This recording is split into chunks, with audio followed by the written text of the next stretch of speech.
right. Welcome into the Dirty Pocket. After a week of dirtiness and a week off, we are back. I am joined by my co-host and partner in crime, the Scout, Mr. Daniel Kelly. How are you, sir? Hey, I'm doing well, thank you, Stacy. How are you? I'm hanging in there. Busy week. Busy last couple of weeks. So here we are. We got some catching up to do on the most recent NFL headlines, my friend. A few things have happened since you and I last connected here in the pocket. Absolutely. And this time of the year during draft season, I really don't even know what day of the week it is. So I'm having a tough time down in Key West here, where every day is pretty much the same in paradise. You've got the Underwear Olympics coming up here in just a matter of days. I know, and not only that, but I have a new drink for the occasion. Are we? Let's get it out of the way early. Give us your drink of the night in the Dirty Pocket, Scout. Now, I bought this 2 weeks ago, just thinking of you and our audience, because no. I always find something really outside the bun, right? This might be scary. And here we go. So we're going to bring it into the screen here. Okay. What? Banana soda, Cape Cod banana soda? What? Yeah, it is. Good grief. This is Wet Your Whistle. Okay. Banana soda. Let's take a taste test here. Okay, you do that, and I'm going to welcome in our friends. Clixer, hello. Welcome in, my friend. Nice to see you back in the Dirty Pocket. Welcome. How was that, Scout, in between introductions? That's really good. Now it's not like, Will Levis will eat a banana whole without even taking the outside off. Funny you bring him up. MTO is in the building, and he is predicting Will Levis for Combine MVP. Hey, just like Jordan Davis last year. We see how that turned out. Okay, so we've got Clixer and we've got MTO in the house. Hey, what's up, MTO? Welcome in. Check this out. Are we ready for my little thing? Do it. Do your song. Oh God. Okay. Oh yeah. Here it comes. Here we go. Arsenio Hall, right? Okay. When it's time for the NFL Scouting Combine and you want to wet your whistle, reach for a banana soda, Cape Cod Cola, available in stores everywhere. This message furnished by the National Football League. Was that good, or was that? Boy, I tell you, that was very Steve Sable, Howard Cosell meets banana soda from Cape Cod. Very nice. This is Howard Cosell drinking Excellent a banana soda. Yeah. All right. I am doing the same old boring stuff. Zevia, cola flavor. Get it, people. Really less sugar. Less sugar. You're really shooting for that. You are really shooting for that sponsorship. That's right. Got to keep these six-pack abs going. Okay. And yes, MTO is firing on all cylinders right out of the chute. Yes. He must have sensed that we were going to open this week's Dirty Pocket with this very subject. So here we go in his telepathic ways. Let's jump into the headlines we've missed over the last week or so in the NFL. And let's start with this one, and we'll end it with the Super Bowl and talking about that. Oh, my Commander fans. The world and the landscape are changing in what is this host's humble opinion, one of the weirdest stories I've ever seen in the NFL. Eric Bieniemy goes from the world champion Kansas City Chiefs. Oh, I can't believe I have to say that now. And Patrick Mahomes to the Commanders? What? Scout. What? Are you excited? What do we make of this lateral move? This is the weirdest thing ever. It is really strange. I'm with you, Stacy. It's the first time in 41 years of being around the game that I've seen an offensive coordinator who's won 2 Super Bowls make a lateral move. As we see with most of these guys are getting these head coaching jobs in the NFL, it's you don't even need to win the Super Bowl if you're a Philadelphia Eagles coordinator to get a head coaching job. And both of them are gone with Arizona, Indianapolis. Yeah. It's a really bad look when the losing team promotes both of their coordinators, and then the other guy who was the guy who's kind of like worked with Patrick Mahomes, if anybody knows that name. He ends up making a lateral move to Washington, where they're all of a sudden excited on Twitter about him working with Sam Howell. That is really and it bizarre. seems as though MTO has some thoughts on Mr. Sam Howell as well. Well, he does. He does. Now, I like Eric Bieniemy a lot. Okay, I'm going to go just come out and say it. I think he's a great coordinator. I don't know what happened there in Kansas City. I also love Andy Reid. I have for a long time. Almost got hired by him back in 2012 with the Eagles. So it's. I think something more is happening here, though, guys. Yeah. I think we're Yeah. setting the table for Lamar Jackson in Washington. That's Oh, what I think's happening here. oh. I think we're setting the table for Lamar Jackson to get him from the Baltimore Ravens, bring him to Washington. That's what I think's happening here with Eric Bieniemy. You do not make a move like this. Okay. They get a guy that work with anybody but a superstar type of talent, an elite type of quarterback in the league. So, and I just think it's going to be a Lamar Jackson move to Washington. I really do. I'm stifling the old sneeze over here. Forgive me. That's an interesting prediction, Scout. Lamar Jackson as a Washington Commander under Eric Bieniemy. I just, with all that said and done, look, the Commanders, in my opinion, have a really nice wide receiver room. The defense is just abysmal, underachieving at best. But you're Eric Bieniemy, and you go from Andy Reid and the Chiefs to the Commanders. I mean, well, and he may be going over there too, think he's got a good shot to become. The other option is to become a head coach sooner than later. If something happens, they let go of Ron Rivera, but all of a sudden he's the head coach in Washington. With the situation they have there, so that could be too. But I just get the sense you don't go and get an Eric Bieniemy and just play around with some practice squad players. yeah, This is a splash move that has very weird. Lamar Jackson written all over, in my opinion. Okay. Clixer with an interesting thought, kind of out of left field here, as we talk a little bit about the quarterbacks and that weird Bieniemy move. But this mentorship, Peyton Manning has been very active, and now you've got Tom Brady. It kind of, Clixer, if I'm reading you right here, there almost seems like, are the two former dueling quarterbacks now starting to be dueling mentors? It almost seems like it. Yeah, I agree, MTO. Clixer really brought it right there. Interesting concept with the quarterback shuffle. And it seems like every week on this show, we're talking quarterbacks. Sticking to Bieniemy for a minute and that prediction you made, that is truly an interesting development. I wonder if we see Lamar Jackson even consider something like that. You brought it big time tonight, Scout. That's an interesting coming off the development. edge. Coming off the edge. Absolutely. Okay. Very interesting. Wow, we're getting inundated with comments from the peanut gallery tonight. So, yeah, we're going to lead into that story. But in closing the Eric Bieniemy thing, before we move on to this next part, Scout, are you excited as a lifelong Commanders fan for Eric Bieniemy? Are you excited if he doesn't get Lamar Jackson? Oh, absolutely, I'm excited. I mean, okay. No question about it. I mean, this is the outside of Joe Gibbs, this is the greatest offensive mind they've had in Washington in 40 years. Okay. All right. Interesting. Okay, let's move into this next subject. I don't know if MTO is telepathic or psychic or what's going on. He seems to know some of the subjects we're planning on hitting on tonight. The Arizona Cardinals continue to be one bizarre place to play football. I couldn't be more happy as an NFC West guy for the former world champion Los Angeles Rams. But if you saw the clips, and I think MTO is alluding to them here, with he comes into the facility and Murray comes out of the weight room and they embrace.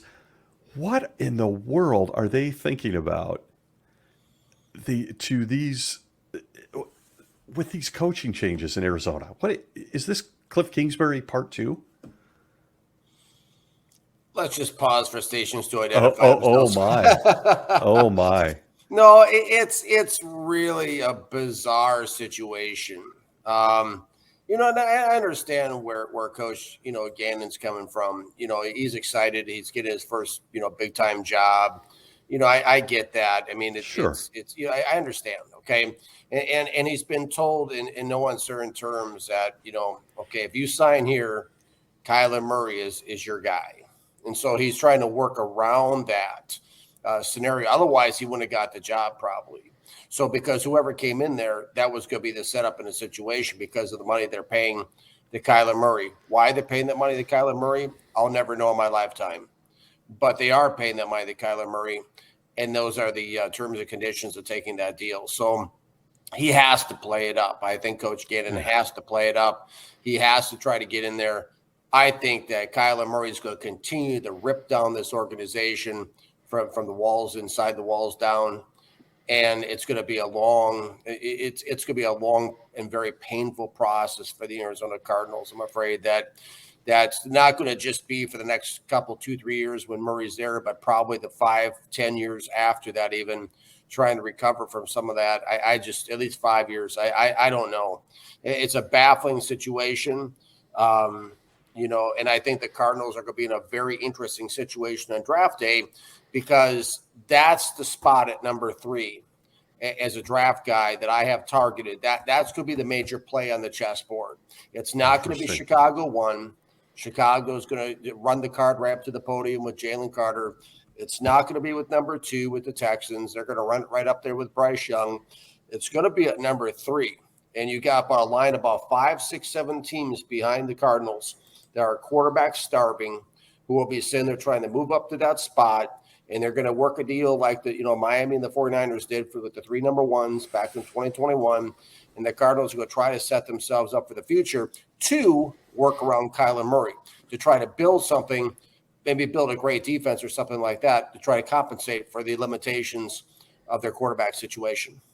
Oh, incredible. I tell you, that Arizona thing is reading like a soap opera. I agree with Clixer here that I think you're going to see a little babysitting. You're going to see a little diva stroking. It's just, I don't know. As a Rams fan, I love it. Let's watch Arizona implode in the desert because even without Kyler Murray, what does he have around him right now? I mean, they're talking about trading DeAndre Hopkins now. Yeah, D-Hop is gone. Yeah, I mean, he's I love him too. I take him in a heartbeat. I love D-Hop. Depending on the money, I'd agree. Depending on the money. If it was around what you make, I'd take him. Yeah. Oh, yeah. Okay. Well, that's because you get paid about the same thing he does. Yeah, that's right. I get paid in stevia sodas, so I don't think that's going to go over well. Okay. Yeah, I can't compete with the banana soda. Okay, let's jump into other rumors for this week. Moving along rapid fire. It is all over the airwaves tonight that Jerry Jones and the Dallas Cowboys are really, really, really interested in C.J. Stroud. Scout Kelly, what does it take for the Bears to trade that pick to the Dallas Cowboys? And what is the repercussions at this point with the Dak Prescott deal? Is Jerry Jones enamored with this young quarterback out of Ohio State? This could potentially blow up the draft if there's any truth to the smokescreen. Well, it's going to do one of two things. It's either going to blow up the draft or blow up the Dallas Cowboys. It's going to be nothing in between. Okay. How about both? Right. Okay. Because here's the situation. By Mr. Jones coming out making that statement, that is that's not a confidence booster for Dak Prescott. Let's say it that way. Okay. So all of a sudden he doesn't get Stroud and he has to come back to Dak. I don't know how that's going to play. Okay. Yeah. The second thing there is it will take a minimum. Turn up your volume, anybody listening in Dallas. Oh, my. It's going to take a minimum of 6 number 1s for the next 6 years. And it's probably going to take a couple players. It would be a blockbuster deal because think about this. When the Miami and the 49ers made their deal, right, it was a deal just of a few spots, right, in 2021. It was just a very few, like, what was it? Miami was sitting at they were sitting at 3 and the 49ers were sitting at 12, I believe, from memory, right? Something like that when there was exchange of 3 number 1s. Well, Dallas is way down the list, right? Where they're picking in the 20s, okay? So therefore, to compensate properly with draft capital, I would have to believe as a draft guy, it would take twice as much draft capital as what the 49ers gave up to move up to get a CJ Stroud. Ooh. That's a very heavy price to pay. Now, I will say this. It's the first time in 40 years I've ever used the terminology generational talent on a player like I have with CJ Stroud. I have Stroud compared pre-draft to Warren Moon. Okay. Oh, So wow. This is a big time quarterback. I was on Fox Sports Radio this last week on the Odd Couple show, right, with Chris Broussard and Rob Parker talking about CJ Stroud, where I called him a human jugs machine. Okay. This guy just fires the tempo. I get it. I get why Jones is enamored with him. Okay. I am too. I mean, the guy's really good. Okay. He's got pinpoint ball accuracy downfield, ball placement. He has a very quick processing ability upstairs, what he's seeing pre-snap, post-snap. I get the CJ Stroud infatuation, but for the Cowboys to realistically move up and get Stroud, it's going to take almost like a Herschel Walker type of deal, part 2 in draft capital. But this time the capital is going to be leaving Dallas, not coming to it. I got to tell you, that's an interesting take. I think it's hot air. I don't think there's any way. There's too much money tied up in Dak Prescott. I mean, the rumors are starting to fly, right? The Underwear Olympics are next week, and here we go. It's that time of the year. It's a great time of the year. It's a time of speculation and hope and rumors and all that kind of good stuff. Yeah, and to go with that, MTO predicts that your favorite guy, Anthony Richardson, goes in round 1 and becomes a tight end. Oh. Taysom Hill, the Cowboys version with Anthony Richardson. Let me say this, and for anybody watching the show who knows me and knows my takes, okay, Trey Lance, I think, is the biggest joke I've seen in 41 years come across the draft screen, okay? It's that I've ever seen. For 3 number ones, the guy's done nothing, okay? It's an absolute blunder of a bust, okay? Now, keep in mind what I just said, because I will say this, okay? Trey Lance looks like a Hall of Fame quarterback compared to Anthony Richardson. Anthony Richardson is awful. He is terrible. It is going to be an absolute colossal disaster watching Anthony Richardson in the National Football League. Why do I say that? Anthony Richardson is just too darn slow reading and processing what he's seeing downfield. People are like, oh, he runs around, does all this different stuff. Listen, the only reason he's running around because he can't understand what he's seeing. Okay, that's why he's running around back there. He doesn't have a pro feel for the game, and not only that, but his downfield ball placement is atrocious. He makes boneheaded throws all over game tape. The whole game film was spray painted with bad mistakes. At the college level, this guy completed like 52% of his passes with the Florida Gators. How does that translate to the National Football League? Well, I can say this. His college completion percentage last year would rank in the last 10 years of quarterbacks I charted it, would put him at the bottom of the depth charts in the entire league at 52% okay? It's awful. It's a terrible thing. And not only that, but this is not Lamar Jackson, Justin Fields, Randall Cunningham, John Elway. This is not Michael Vick running around back there, okay? This is a guy who has average playing speed, so teams are going to figure this out. Yeah, he's got fancy ball handling, play action, moves around, tries to get defense adjust to him. Bad downfield ball placement. The guy defenses are going to figure him out. And no, I mean, I wish I was an NFL defensive coordinator, because there's no threat of him running.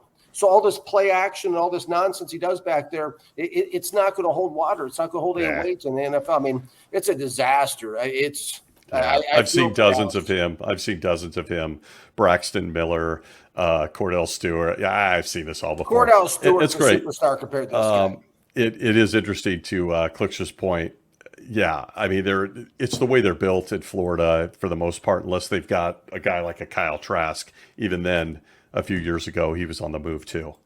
One more quick thing, that little thing in Zoom calls where you can raise your hand, Oh, yeah. One more quick thing about Anthony Richardson, okay, is when I put my scouting reports from FirstRoundMock.com out there, the Florida Gators fan base, right, I couldn't believe how many of their own fans said, yeah, he's not ready. He's not ready. He shouldn't come out. Like, that's his own fan base. Normally, you get the most love from your own fan base. He's not getting the love even from the Gators fan base. That's how bad the situation is. Yeah, that's a tough one. He just wants to get paid. Yeah, Bottom line. Yeah. I mean, look, we've seen this before. We've seen it before.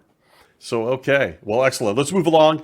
We've got 10 minutes left in the Dirty Pocket this week, and we've got to get to Rex Ryan coming out of the... There's a blast from the past. I mean, man, and I'm fighting off a sneeze. Something's eating me alive here, so I'm constantly having a sneeze here.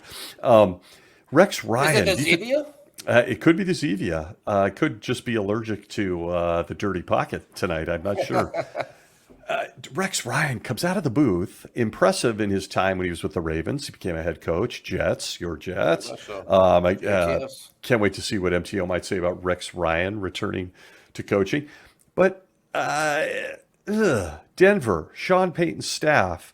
I don't believe it's official yet. What are your thoughts on this, Scout? That defense in Denver was really good last year. They were really good. Yeah, well, I think that, agree on this. I never forget when Rex said I didn't come here to kiss Bill Belichick's rings. I still remember that comment to this day. My kind of guy. he probably, I really like the guy, actually. And as much as his dad terrorized the Redskins in the back in the day, the Ryans and the Ryan boys are they're defensive geniuses and gurus. That's the bottom line.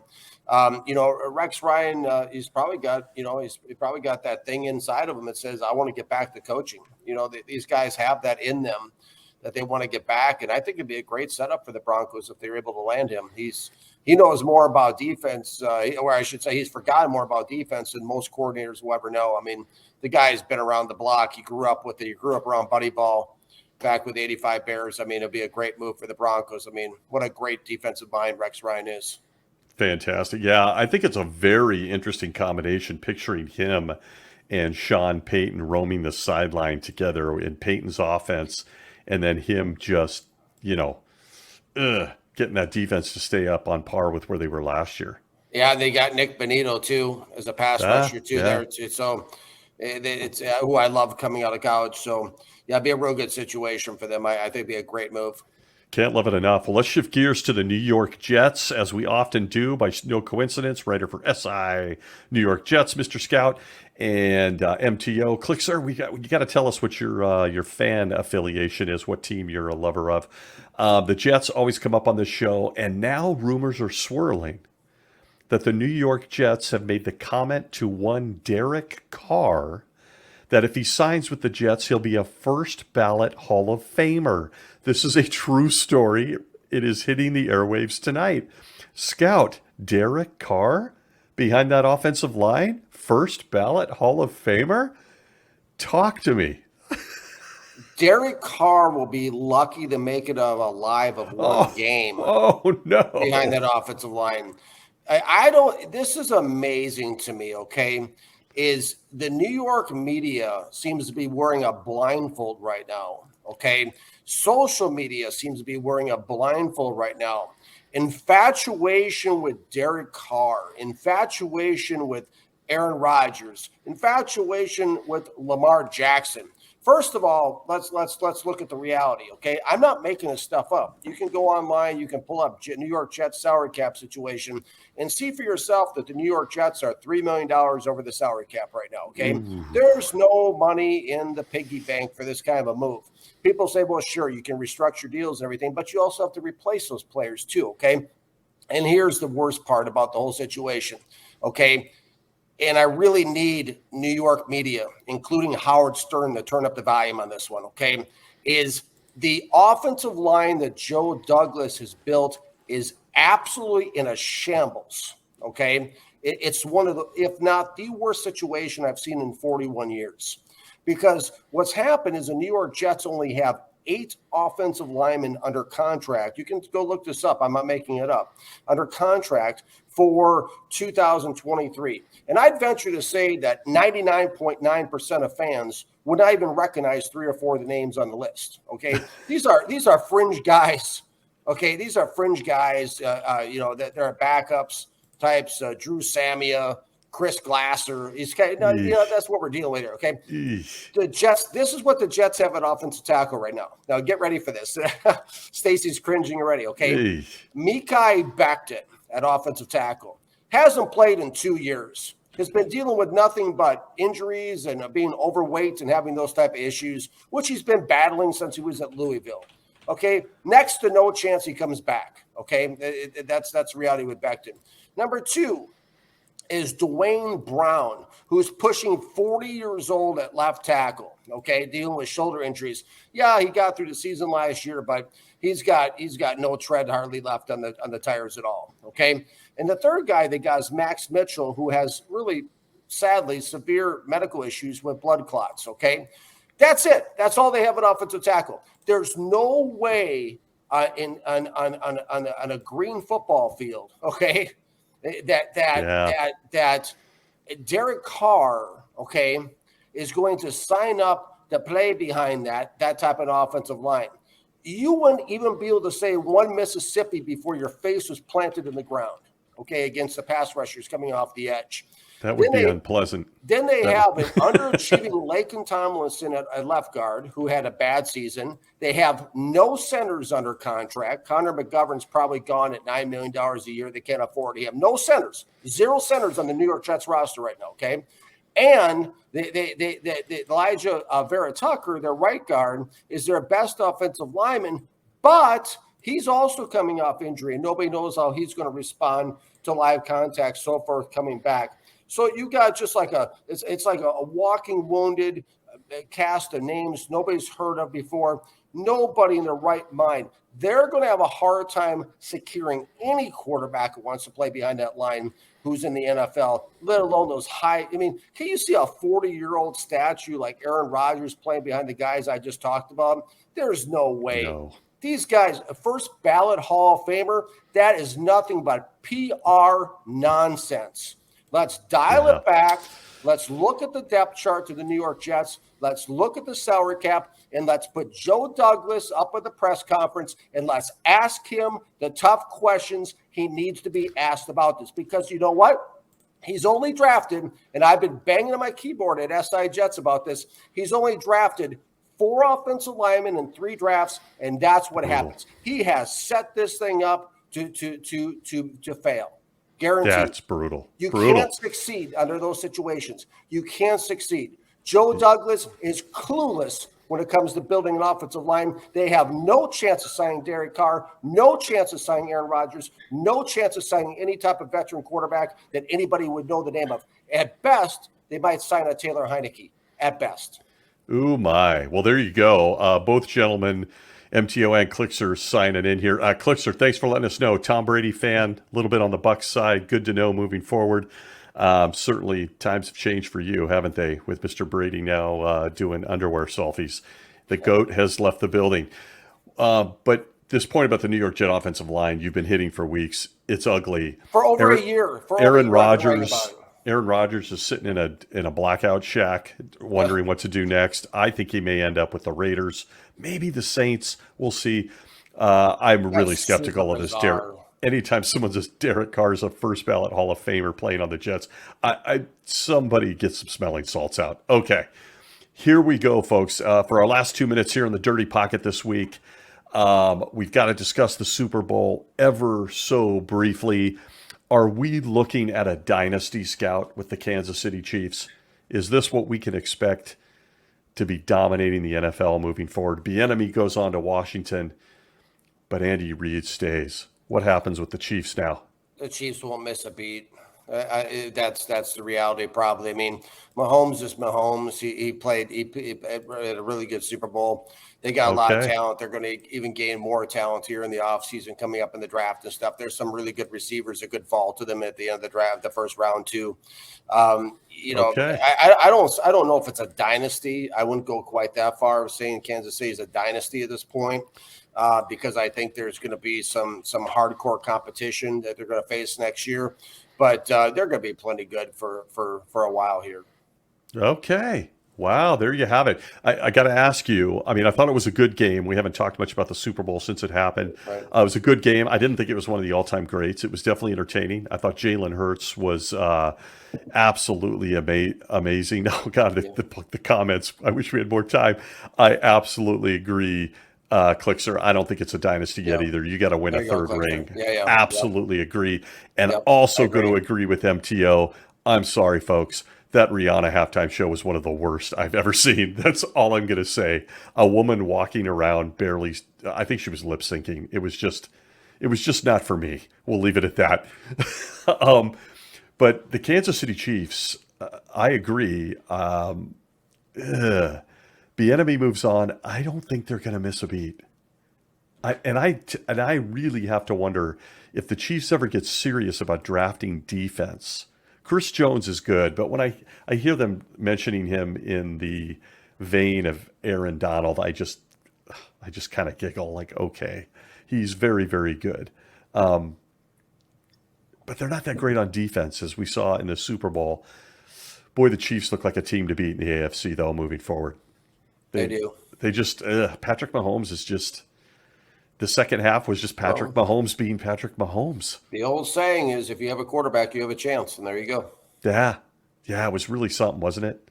Okay. All right, folks, parting shots. Scout Kelly, parting shots. Well, parting shots, Micah Parsons came out today We only got a few seconds here. saying there's no way somebody would ever want to go from L.A. to play at Detroit. I saw that. Let me say this, okay? Micah Parsons and Twitter are like almost like a book of matches and some lighter fluids you don't want in your house, okay?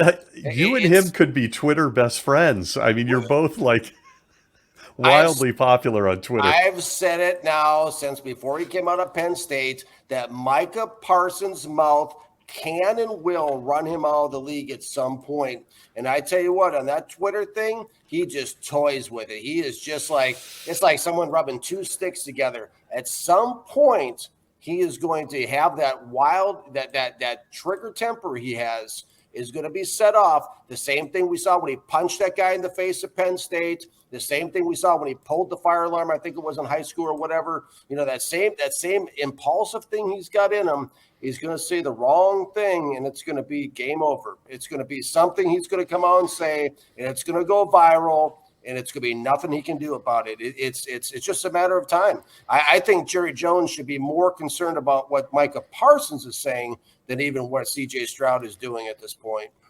Yeah, it's weird. My parting shot this week is I can't wait for the NFL draft, but it is hard for me to not look at the AFC right now and realize that we're in a very, very special time in the NFL. That AFC quarterback room is ridiculous. The amount of talent in there. I do agree Josh Allen is the new Phillip Rivers. I'm going to take it a step further. I think he's the new closer to Dan Marino. I think he's always going to be close and never get over the hump. I don't like what Buffalo's doing in a lot of ways, subject for another dirty pocket, but I do agree. My parting shot is enjoy this in the AFC the next few years. Joe Burrow, Josh Allen, Justin Herbert, Patrick Mahomes, just ridiculous amount of talent inside the pocket. Zach Wilson. I don't want to forget Zach Wilson. Oh, yeah. Don't forget him. Don't forget I had him. to throw it in there. Parting shot from MTO is an interesting one. Justin Jefferson is not leaving Minnesota. If they do, Kevin O'Connell's going back to the Rams. It's like, hasn't Minnesota learned after the Randy Moss and Stephon Diggs disasters by letting them go prematurely? Don't let Justin Jefferson out of Minnesota. It won't happen. It's not going to happen. He'll stay there for a very long time. They just got to get somebody on defense to be able to stop the other team. All right, folks, that's the Dirty Pocket this week. It goes by so fast. I want to thank the Scout, my partner in crime, and Clixer and MTO, always contributing some great stuff. I really appreciate it. Awesome. Thank you guys so are much, awesome. Guys. We're going to have to include some stuff. Oh, yeah, Higgins will stay. Totally agree on that as well. Keep the stuff coming. Follow us on all the usual suspects. The Scout loves himself some Twitter. Him and Micah Parsons might just do a live feed at some point between the Scout and Micah Parsons. Can you imagine that? It'd be almost like a social media cage match or something. Yeah, well, it will be. If anybody knows Micah Parsons out there, please have him contact me. Let's set that up. You can officiate it, Stacy. Oh wait, I'm getting a call. It's line 1 is Joe Douglas, line 2 is Chase Young. Which one should I take, Scout? Which? How about all 3 of you guys get to get all 4? I would take the call from Joe Douglas because Chase Young is a clear-cut bust. I don't know if he's going to be in the league anymore. So let's get the guy who's actually going to stay in the league, Joe Douglas, probably for a while. Chase Young's just about done. So let's get us all in the cage together. Let's do it. Let's do it because I tell you what, I'm built for that. All right, folks. Thanks for joining us this week on the Dirty Pocket. If you like your football uncensored, join us everywhere on Twitter, YouTube, Twitch, live streaming on Twitch as we move up this fun podcast ladder. And for myself and the Scout, thanks for joining us. We will see you next